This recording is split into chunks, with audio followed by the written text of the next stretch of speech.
I'm Sandja Brügmann. Welcome to New Global Mind, where we explore leadership for systems transformation. Welcome and thanks for joining us. Today's guest is Amy Elizabeth Fox. She's the co-founder and CEO of Mobius Executive Leadership, a global transformational leadership firm. For over 20 years, she has advised senior leaders in eminent professional firms and Fortune 500 companies on leadership and culture change. In 2026, just recently dropped, she co-authored Leading in Chaos, her book co-authored with Nicholas Jani, and she's widely regarded as an expert in vertical development and trauma-informed work in organizations. Amy, it is such a pleasure for me to have you here with us today. Welcome.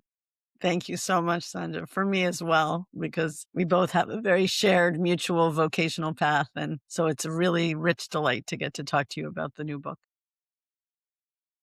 So for all our listeners and viewers today, I want to bring up a few slides so Amy can kind of orient us to what this conversation is about. It's going to be about 5 minutes or so, and then we'll delve into a live conversation. So this is my new book, co-authored with my dear friend, Nicholas Jani, called Leading in Chaos. Both of us have been for the last 20 years leading executive leadership programs, coaching senior leaders, working with top teams. And we started to feel about 6 months ago a level of exhaustion and overwhelm and disorientation in conversations with the people we work with. And we really felt it was time to try to consolidate some of the wisdom and some of the perspective that we've harvested over the last 20 years into a book that could potentially offer both orientation and guidance and advice for this rather particular time that we're living in. I've been saying this week, Sandja, that it's a time of incredible adaptive pressure, but it's also a time of cruelty and heartbreak. And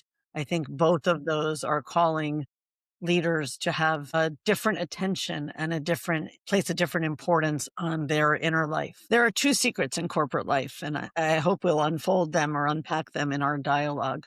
The first secret is the level of regression and trauma, unhealed trauma, that leaders are walking around with and making decisions from and operating from. And all of the symptoms that we've been talking about for 20 years in team dynamics, team intervention, process consultation are the symptoms of that regression. And the other big secret is that spirituality or intuition or inspiration or purpose is like a gold mine under the conference table that we have yet to harness on behalf of high performance.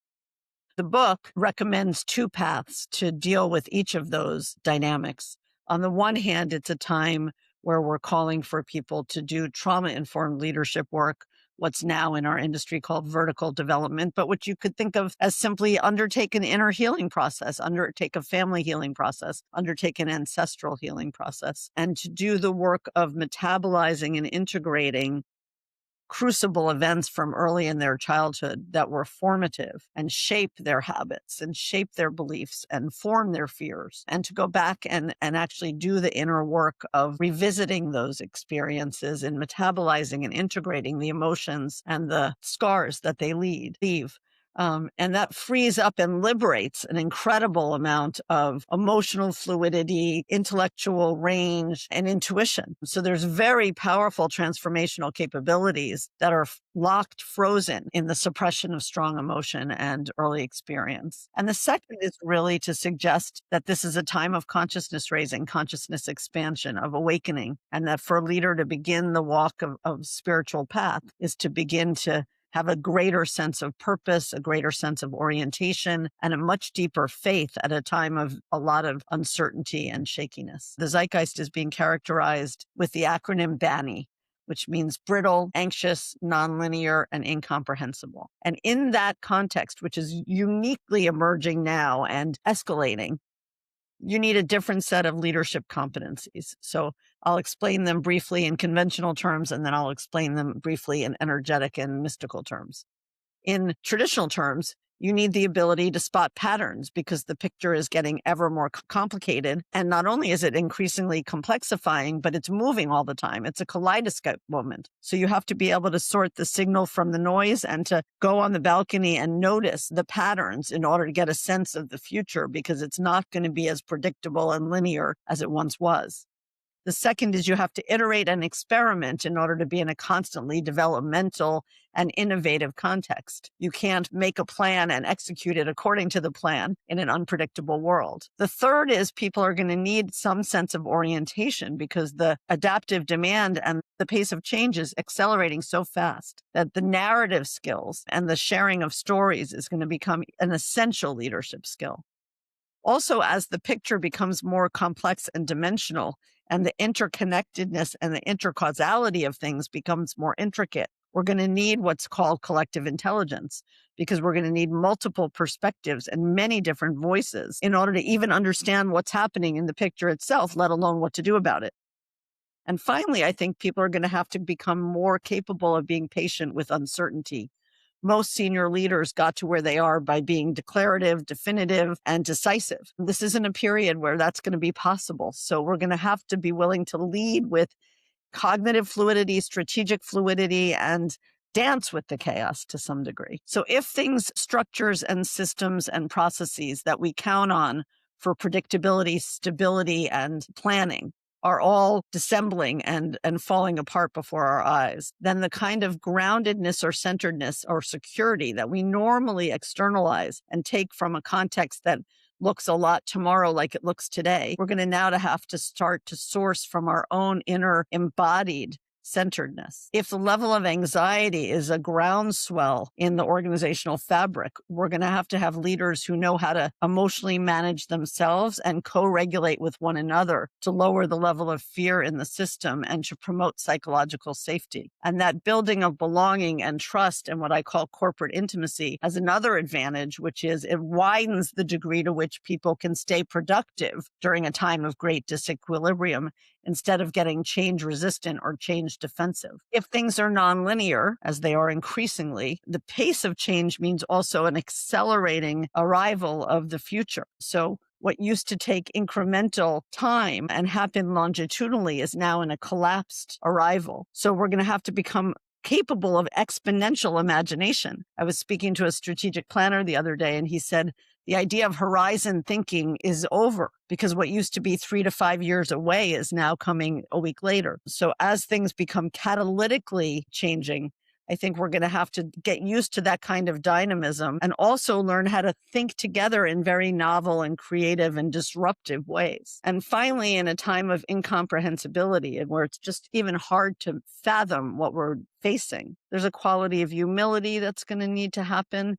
There's a kind of serenity prayer. I know what I can influence and I know what I'm powerless to change. We're going to have to help people manage the shock field as waves and waves of social disruption happen. And mystically, I think we have to learn to befriend the mystery and be in a quality of constant search for guidance, for wisdom, for what's aligned to life. We're going to have to operate in a very different way, what Nicholas and I call in the book next practices. It's so rich and beautiful that we are at a place in the human evolution where we're able to actually have these conversations in a leadership and business context. Also moves me very much, Sandja. When we first started doing vertical development work or trauma-informed leadership work 20 years ago, there really wasn't a receptivity and there wasn't a recognition. And I feel like this time has, through its dramatic, chaotic, and violent context, pushed everybody past human limits. So there's a kind of willingness and a porousness to new ideas that I feel is very exciting and very hopeful.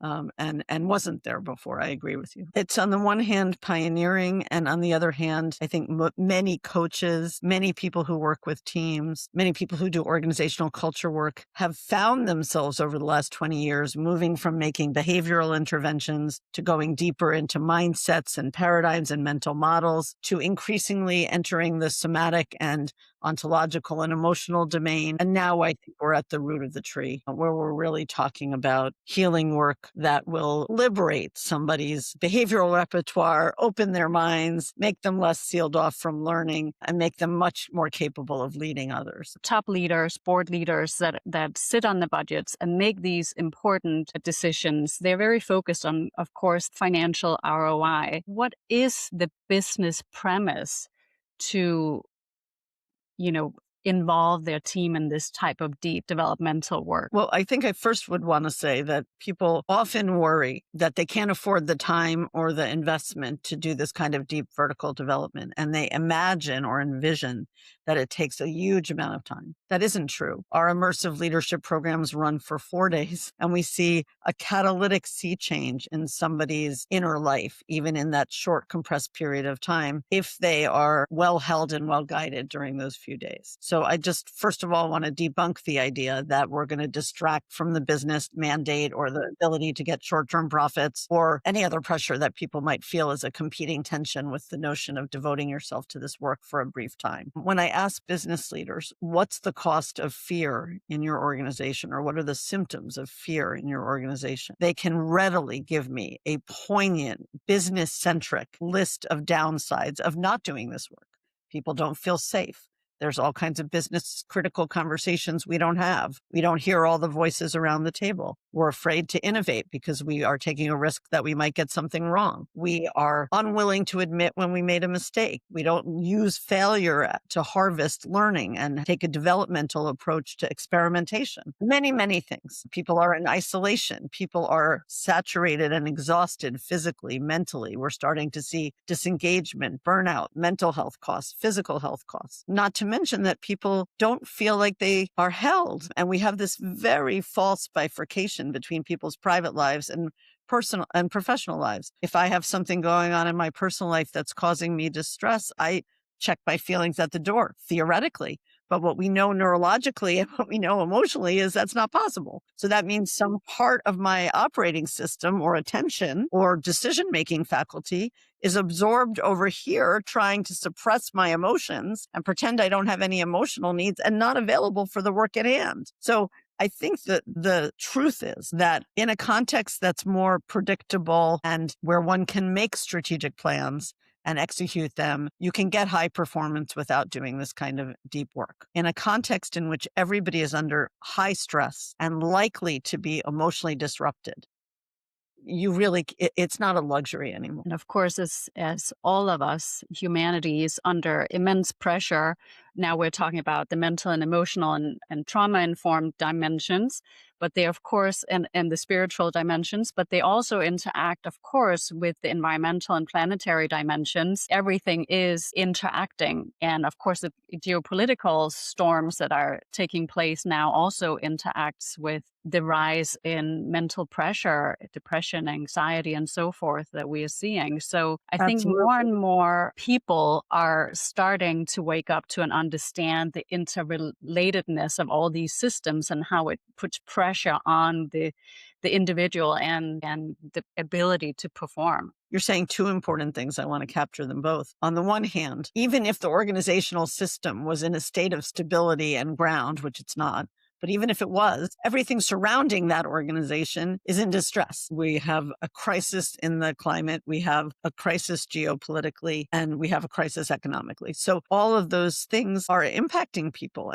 In some cases, they're impacting people profoundly. We cannot afford to believe that somebody is going to be high performing under that level of grief and sadness and fear. It's just not possible. It's only possible if they feel like they can bring that into the workplace and be witnessed and held and supported as they travel that terrain. And then they have the freedom of movement to do the work at hand. That's one thing. The second thing that's important, many of those problems are closely interacted with how we have set up the world of business. And so some benefit of opening your heart or people getting more sensitized to the commons in which they're operating is that there's a kind of restorative realignment that's going to happen with choices being made with more wisdom, with some eye towards future generations, some consideration of the fabric of life. I don't think it's going to be possible any longer to make choices purely on the profit motive without consideration to the ethical and moral obligations of the organization.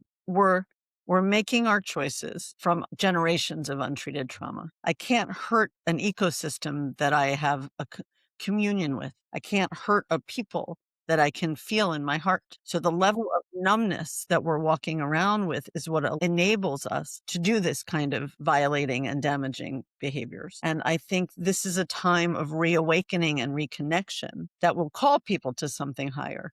And I'm absolutely pro-business. I think capitalism anyway, it is a wonderful system, but it has to be coupled with considerations for social responsibility, considerations for healing what's been untended to for generations. And I hope that we're on the threshold of such a time. Business and leadership can actually be a vehicle for alignment with life, how life works. Absolutely. And, we have in recent years started talking about the triple bottom line. Mobius has the privilege of partnering with the Inner Development Goals organization globally, which is calling people not only to inner work, but to issues of sustainability and care for creation. And it's a whole movement. I call it the love movement because I think this is a time of a great understanding that what we're the custodian of, what we're stewarding is very precious and holy. And the choices we make now will have implications for generations to come. So in one way, it's a time of promise, and it ought to also be a very sober time. Not to be idealistic, but to be realistic.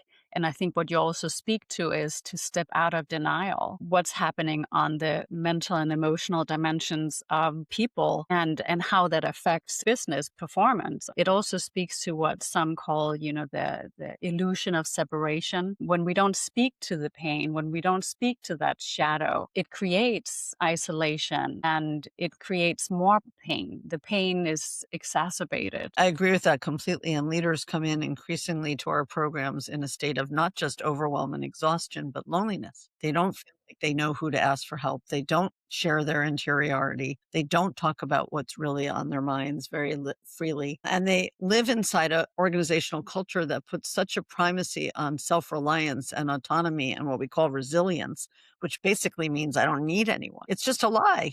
We all need each other. There was a very poignant phenomenon happening over the last few months, which is on the opening night when people share what their intention is for the week or what's going on with them. And I think we do a very good job of inviting people to share it with candor and courage. More and more people are talking about how they have teenagers in their family that are depressed or anxious or self-harming or have an eating disorder or suicidal. There's something like a 40% rise in mental health issues among teenagers post-COVID. This is many, many families. And I think, to your point exactly, it's only an unhealthy society that would suggest that's the problem of a nuclear family. That generation's despair is our collective responsibility and our shared opportunity. And I feel very, very strongly that that's just one of the many examples, and you've raised several others, that need both activism and tending. I also think these conversations, this book, this work is so important because what happens when we don't talk about it is that people tend to internalize and they tend to think something must be wrong with me. And that's equal from top leaders to the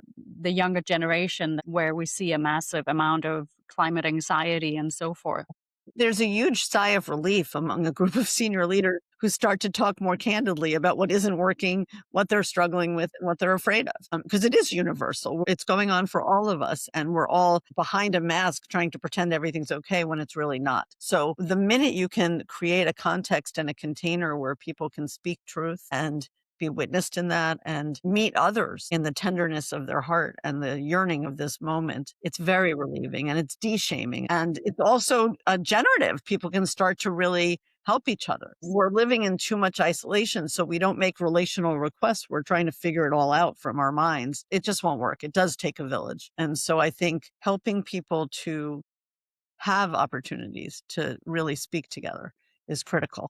One of the things I've been talking about lately is building nests inside companies. So when you join a company, you get assigned a role, you get attached to a division, you get put on a team, but you also get allocated to a nest, which is a small nucleus peer support group from all parts of the company. And the nest are the people who know your daughter's struggling, or that you just put your parent in a nursing home, or that you're shaky because bombs are falling, your country, whatever it is, that there's a place to put it in the workplace that's loving and has mutual solidarity and generosity of attention. Many top leaders, they don't share vulnerability because in the old system, we need to be perfect. So we have used masking, right?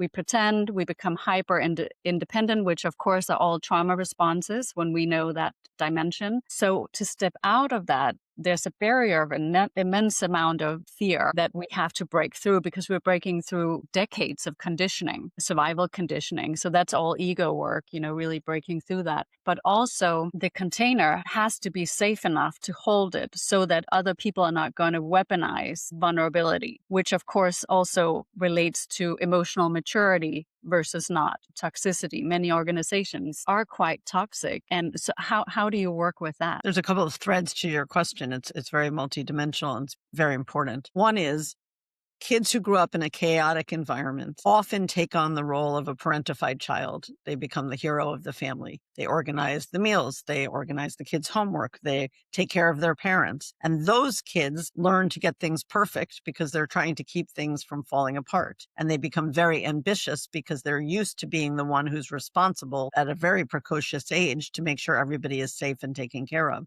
Leaders often played that role early in their family, and they're playing it still. It works wonderfully as a 7-year-old. It's a brilliant survival strategy. It's a recipe for burnout and exhaustion and disaster in your 40s. So exactly as you said, the first thing you have to do is help somebody to understand how deeply that pattern is sourced in them, and the need to be perfect or perceived as perfect or always expert or always having it together is the need of a much younger part of their psyche. It's not a modern day need. And when you go back and honor how intelligent that response was once upon a time, and you help people to see it in its pattern level, they can slowly let it go. And in the letting it go, you start to see naturally arising much more mature qualities, as you said, emotional intelligence, humility, compassion, collaboration, all of those. You don't have to teach people to do those things. You have to help them deconstruct the habit that's constraining them from what would otherwise be generative behaviors and generative choices. So that's the first thing. The second thing is that we as a business community and as professionals consulting the business community have to stop rewarding perfectionism as the sign of a leader, and autonomy as the only legitimate way to walk. It's not enough anymore to be good at what you do or expert at what you do. You absolutely are going to have to create around you a council of guidance, a council of expertise, myriad disciplines of input. And so the key skill is going to be the facilitative skill, not the declarative skill or the command and control skill. And as that skill set changes and we start to recognize leaders that are better at building communities of practice inside their top teams and see that as an enormous business asset, then it's going to be lower risk to actually make that shift, I think. And is that something that you teach from your company? You teach top leaders to actually instill different ways of practicing? When we have the privilege to work with an entire company that's investing in this kind of vertical development as a way to shape culture that's future ready, that's when it's the safest context. Because as you say, if you ask somebody to be vulnerable and they're still operating within a toxic or damaging culture, then you're overexposing their heart. That wouldn't even be ethical to do. So I find it much more comforting, and I feel really inspired by those companies who see this as an essential fuel for their creative potential in the future and understand that it has to be done at a systemic enough level, however they do that, to change the operating system of the company. And where that happens, you see an unlock of joy, of passion, of commitment, of play, of inspiration. And I truly believe that those companies will be leading the way going forward. Absolutely. That was where the name The Passion Institute came from. As long as we have unhealed trauma, it actually sits on our brain and in our nervous system from a neurological perspective and from a trauma-informed perspective, and also from a biological perspective, depending on the individual. It makes us not able to see reality because trauma actually warps our lens of how we perceive a certain issue. At company level, how we action is directly related to of how our brain and nervous system perceives a certain situation and what solutions we actually can think and see and therefore action. So in terms of action, it hits directly at the nail of how do we lead? How do we action? How do we create business? A nervous system in distress will move into exactly as you said, survival mode, which looks like hyperarousal, overassertion, overcertainty, rigidity of thinking, not being open to persuasion, not looking for what you might be missing, trying to control everything.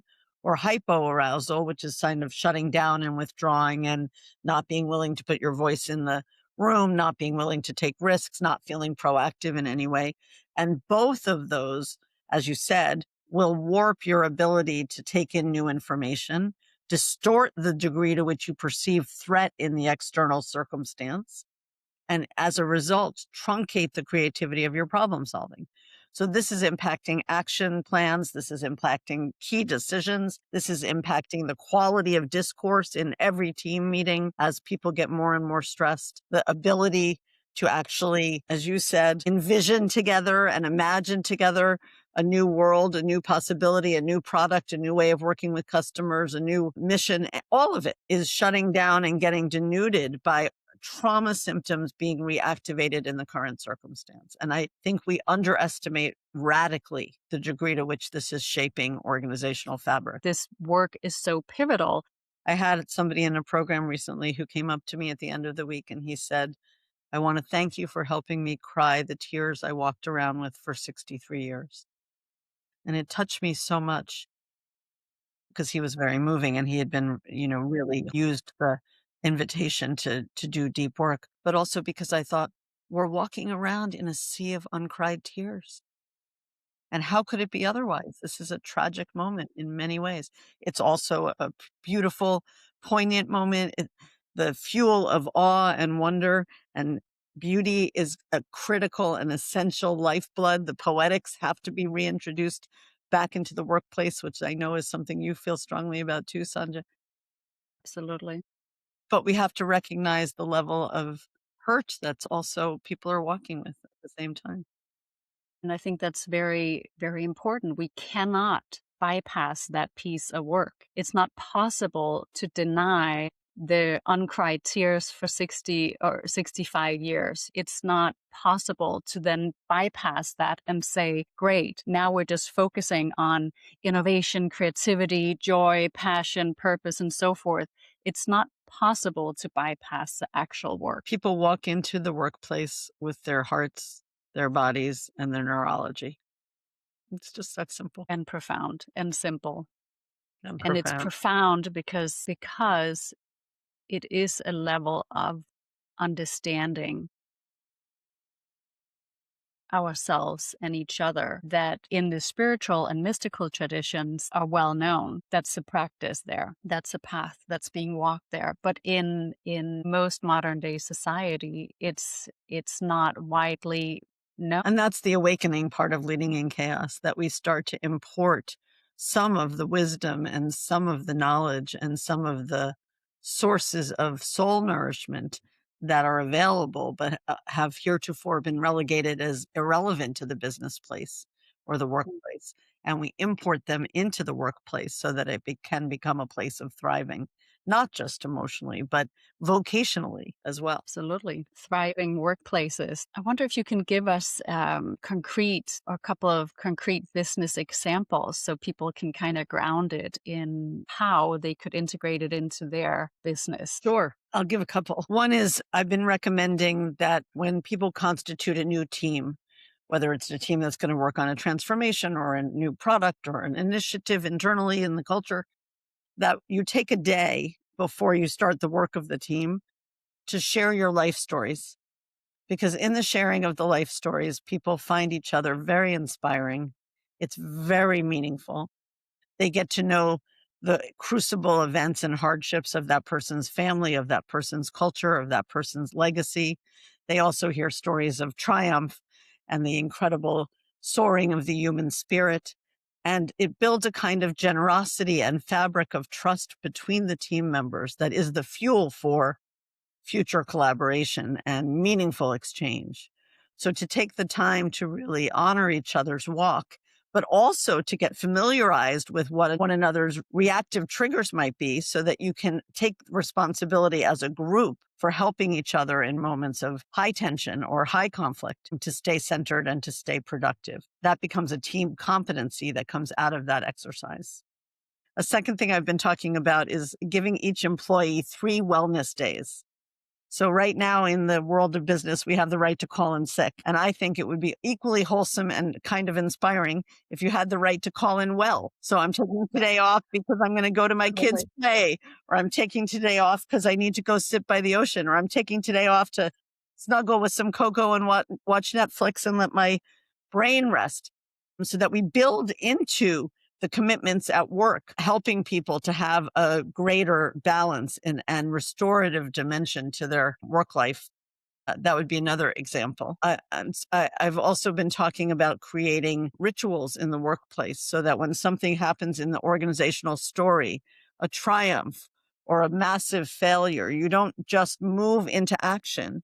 You stop as a collective and you honor what's happened if it's a positive thing. You thank the people who participated and gave their lifeblood to that. You mark it as a moment in time where the company did something extraordinary, like a new drug, for example, in a pharmaceutical company. But equally, if you've had a collective loss, you don't move over that without a moment of reflection, a moment of learning, a moment to metabolize that. Adding the notion of collective group ritual as a way to allow for more emotional process, I think is going to become also an organizational competency. So those are just some examples, I think. But really what I'm excited about, and I know you're very much a part of this, Sandja, is to invite everybody to rethink what it means to work and how organizations can become flourishing human systems and live as much more organic, alive places. We spend huge amounts of time in our jobs. I don't think it's acceptable anymore to suggest that all of our real lives stay outside of that. Yeah, absolutely. I absolutely agree. And it really comes down to mental economy. If we want to speak capitalist, if we want to speak business, mental economy, really understanding the mental capacity and what that is, what sustains it. And I think it speaks into your wellness days. Of course, sometimes it's And about I think mental I just capacity. heard about a wonderful experiment. There's a high-tech company running with a group called the Center for Applied Wonder. These 2 Love it. fantastic cultural Yes. entrepreneurs in Los Angeles who are creating multi-sensory rooms where people can pull out of their daily work and just go and be infused with music and poetry and beauty and really elevate their consciousness to go back to the work at hand. And I think another rhythm, another practice is going to be moments of contemplation, places of stillness, building in time in nature. We can't suffocate ourselves only in the built environment if we want to be alive and activated in an embodied way. I also think helping leaders to have a movement practice or something that lands them back in their bodies so that we're not just up in our heads, that's also going to be very essential. So all of these are like hacks on the numbness and the frozenness that we're currently operating under. And I think people are going to come up with very inventive ways to do that. But the impulse is bring back the chi or bring back the soul or bring back love to business. We have a cellist in every one of our leadership programs. Like we bring visual arts into every one of our programs. We bring flowers into every one of our programs for this reason. Thank you so much, Amy. Do you have any last words that you want to land? I really hope that the listener will take an inspiration from our dialogue about what this moment is asking of us and what it also makes possible, and find their own unique ways to express their love in the context in which they serve and in the context in which they live and in the context in which things are unfolding globally. So I hope it's a source of great permission for people to start being a blessing field in their environment. Beautiful words, Amy. Thank you so much. And of course, people can buy your and Janice's book to get more inspiration and concrete advice on how to get on this journey. Yes, please join us. Thank you for having me, Sandja. It was a joy to be with you.